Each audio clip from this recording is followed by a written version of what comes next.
Hi అండి, welcome to నీరు vlogs. ఈరోజు నేను చూపించబోయే రెసిపీ వచ్చేసి పచ్చిపప్పు సొరకాయ అండి. ఇది మీరు ఎప్పుడన్నా విన్నారా? డిఫరెంట్గా ఉంది కదా రెసిపీ. టేస్ట్ కూడా చాలా బాగుంటుందండి.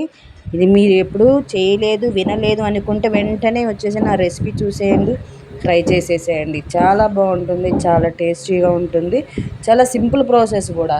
సొరకాయ అంటే నచ్చని వాళ్ళకి కూడా నచ్చుతుంది. బండి పెట్టి 2 స్పూన్స్ నెయ్యి వేసాను. అది నెయ్యి వేగిన తర్వాత జీలకర్ర వేసాను. జీలకర్ర వేగాలి.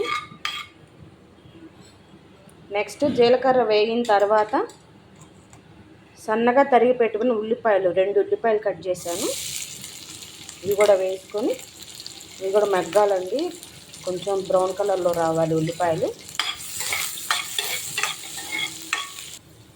ఇవ్వండి, ఉల్లిపాయలు కూడా వేగిపోయినాయి. ఇంకా ఇందులోకి నెక్స్ట్ ఒక స్పూను అల్లము, వెల్లుల్లి, పచ్చిమిర్చి కలిపి పేస్ట్ చేశాను కదా, అది వేసాను. ఇది కూడా బాగా ఫ్రై చేసుకోవాలి.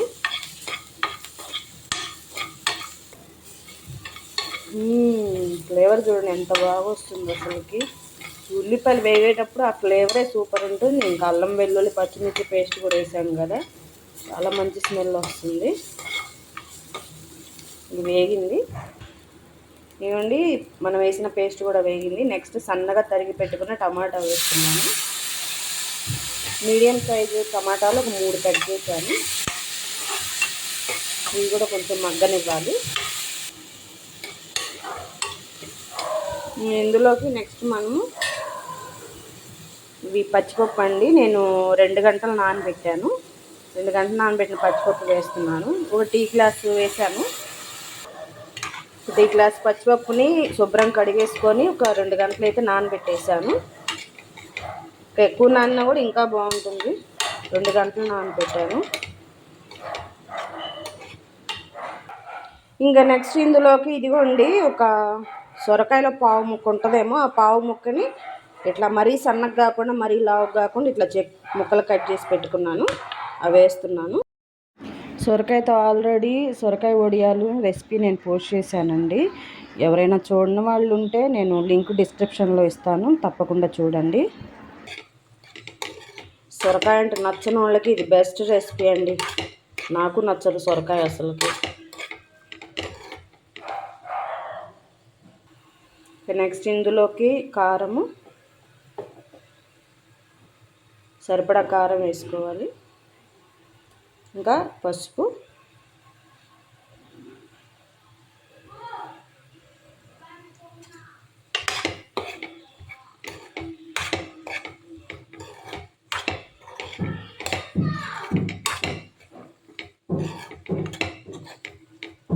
నెక్స్ట్ ఇందులోకి సరిపడా అంటే ముక్క మునిగే వరకు వాటర్ పోసుకోవాలి.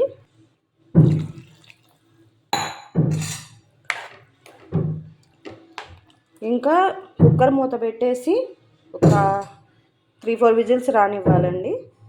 ఈ మొత్తం పచ్చిపప్పు కూడా ఉడకాలి కాబట్టి 3-4 విజిల్స్ రానిచ్చేస్తే సరిపోతుంది. ఇదిగోండి, 4 విజిల్స్ తర్వాత ఆపేసి ఇంకా ఆవిరిపోయే వరకు ఉంచి మూత తీసాను. చూడండి ఎలా ఉందో. ఇంకా పచ్చిపప్పు కూడా చక్కగా బాయిల్ అయింది. ఎక్సెస్ వాటర్ ఏమన్నా ఉంటే తీసేసి ఎనుపుకోవాలండి. సొరకాయ ముక్కలు ముక్కలుగా ఉండటం ఇష్టమైతే కనుక కొంచెం పెద్ద ముక్కలు కోసి కట్ చేసుకొని పెట్టుకోవచ్చు. నేనైతే చిన్న ముక్కలు కట్ చేసి మొత్తం ఎనిపేస్తాను నేను. ఇదిగో చూడండి, ఎనిపేసాను. ఇంకా దీన్ని మళ్ళీ పొయ్యి మీద పెట్టుకొని ఒక 5 మినిట్స్ అట్లా మరగనివ్వాలి. సరిపడా ఉప్పు కూడా కలిపేసుకోవాలి. ఈ కర్రీ చాలా బాగుంటుందండి. చాలా సింపుల్, తొందరగా అయిపోతుంది కూడా ఈ కర్రీ. అసలుకి సొరకాయ పులుసు, సొరకాయ కూర ఇవన్నీ అసలుకి తినబుద్ధి కాదు. సో ఈ రెసిపీ వచ్చి బెస్ట్ రెసిపీ అండి, చాలా బాగుంటుంది. ఈ రెసిపీ వచ్చేసి చపాతీల్లోకి, రైస్లోకి కూడా తినొచ్చు. జీరా రైస్ అట్లా తినొచ్చు. ఇంకా ఫైనల్గా గరం మసాలా, కసూరి మేతి కూడా వేసాను. వేసి ఒక స్పూను నెయ్యి కూడా వేసాను. వేసి కలిపేసి ఇంకా దించుకోవటమేనండి. చాలా బాగుంటుంది. పచ్చిపప్పు మనం ఎంతసేపు నానబెట్టుకుంటే అంత ఫాస్ట్గా బాయిల్ అవుతాయి. ఇంకా సొరకాయ ముక్కల్లో కూడా వాటర్ ఉంటుంది కాబట్టి మనం కుక్కర్లో బాయిల్ చేయడానికి పెట్టేటప్పుడే వాటర్ చూసుకొని వేసుకోవాలి. అప్పుడు ఇంక ఈ వాటర్ కూడా వచ్చేసి ఎక్కువగా వాడుంటే లేదు, గట్టిగా కావాలంటే ఎక్సెస్ వాటర్ తీసేయచ్చు. లేదు కొంచెం లూజుగా ఉండాలి అనుకుంటే ఇంకొంచెం వాటర్ అయినా వేడి నీళ్ళు కలుపుకొని మళ్ళీ ఒక 5 మినిట్స్ అట్లా పొయ్యి మీద ఉంచితే చక్కగా బాగుంటుంది. ఈ కర్రీ చపాతీల్లోకి చాలా బాగుంటుందండి, రైస్లోకి కూడా బాగుంటుంది. ఇంకా ఈవినింగ్ టైంలో చపాతీ చేసి కర్రీ చేస్తే అసలుకి పిల్లలకి చాలా ఇష్టంగా తింటారు. ఇగోండి ఫైనల్గా సన్నగా తరిగి పెట్టుకున్న కొత్తిమీర కూడా వేసాను. ఇంకా కర్రీ అయితే రెడీ అయిపోయింది. మరీ చిక్కగా ఉండనివ్వకండి కూరని, ఎందుకంటే కూర ఆరే కొద్దీ ఇంకా చిక్కబడుతుంది కాబట్టి కొంచెం లూజుగానే ఉంచుకొని ఆపేస్తే సరిపోతుంది. అంతేనండి, రెడీ అయిపోయింది సొరకాయ పచ్చిపప్పు కర్రీ. చాలా సింపుల్గా, ఫాస్ట్గా, చాలా టేస్టీగా రెడీ అయిపోయింది. ఈ వీడియో కనుక మీకు నచ్చితే ప్లీజ్ అండి లైక్ చేసి సబ్స్క్రైబ్ చేసుకోండి.